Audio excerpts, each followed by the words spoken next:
ഈ പഠനത്തിൽ ഞങ്ങൾ കേരളത്തിലെ 20 മണ്ഡലങ്ങളിലെയും സ്ഥാനാർത്ഥികളുടെ മികവ്, മണ്ഡലത്തിൽ ഉണ്ടായ വിവിധ ചർച്ചാ വിഷയങ്ങൾ, ദേശീയ, അന്തർദേശീയ, സംസ്ഥാന വിഷയങ്ങൾ എന്നിവയെല്ലാം പഠനമാക്കി. മാത്രമല്ല വിവിധ മണ്ഡലങ്ങളിലെ വ്യത്യസ്തരായിട്ടുള്ള വോട്ടർമാരോട് അഭിപ്രായങ്ങൾ തേടുകയും ഞങ്ങൾ ചെയ്തു. അതിൻ്റെ അടിസ്ഥാനത്തിലാണ് 20 മണ്ഡലങ്ങളിലെയും തിരഞ്ഞെടുപ്പ് ഫലം എങ്ങനെയാണ് എന്ന് ഞങ്ങൾ വിലയിരുത്തിയത്.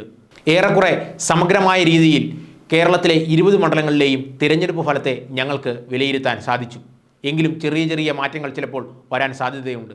കേരളം എങ്ങനെ ചിന്തിച്ചു, കേരളം എങ്ങനെ വിധിയെഴുതി എന്ന് ഏറെക്കുറെ സമഗ്രമായ രീതിയിൽ പറയാനാണ് ഞങ്ങൾ ശ്രമിച്ചത്. തികച്ചും ശാസ്ത്രീയമായി ഞങ്ങൾ നടത്തിയ പഠന രീതിയാണ് ഈ റിസൾട്ടുകളിലേക്ക് ഞങ്ങളെ എത്തിച്ചത്.